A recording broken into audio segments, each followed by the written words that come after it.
Dave, what would constitute a successful trip for the Mets? Well, I mean, it's not that complicated, right, guys? I mean, it's like win the series against the bad teams that are on the trip. I mean, there's really no excuse, right, for not winning the series against the Angels, winning the series against the Rockies. The Mariners, we'll give them a little more leeway on that. It's a good team, pitches extremely well. Playing the other corner of the country is going to be difficult. But, yeah, we have expectations for the Mets now. I know it's a very difficult trip. We've talked about the miles they're flying, the time zone changes and stuff. You know how long guys have been doing this? Yeah. They're used to this by now. They're a good baseball team. Go beat the team you should beat, which they should in this trip. I left out the Cardinals. Yeah. Beat them, too, for that one day while they're there. Yeah, it's an arduous trip, but that's what these guys do. That's part of the job description. Here's what I want to see on the trip.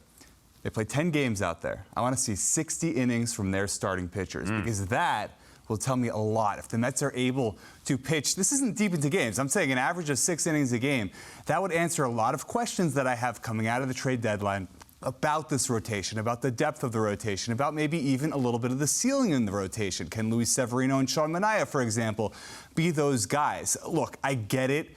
Teams don't have their starters pitch deep into games anymore. And I'm not asking for 7-8 innings every night. I'm asking for 6. It doesn't seem like a lot against, as you mentioned, some 4th and 5th place teams. What is this, 1985? You want 6 innings from a starting pitcher? Yeah. What game have you been watching? 5 1/3, which is actually in the top tier of baseball. Teams just don't do it anymore. And to me, if you can average 6, you're probably looking at a quality start in that.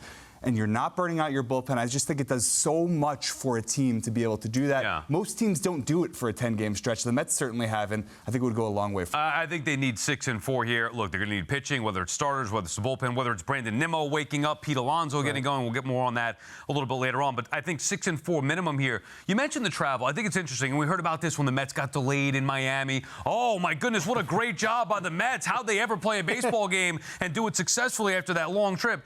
Do you think a lot is overblown about the West Coast trip? And I know this is unique in coming back to take on the Cardinals, then the Rockies, then back out again. But do you think that's overblown, Dave, the travel that takes a toll on the team? I mean, having done it plenty of times, and Tony's done it numerous times, too. I mean, we don't play.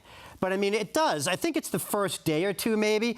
But, I mean, they had an off day built into this, and they flew out Wednesday night. So I think being there for that off day, getting adjusted, there is a rhythm to it, and there is a sleep to it. But these guys' routines are so messed with over the course of a year that if they have to, adjust for a time zone or two, that's something they do fairly easily. I mean, I know teams have had disastrous road trips when they go out west, and it's easy to blame on that. But I think good teams can win in those scenarios.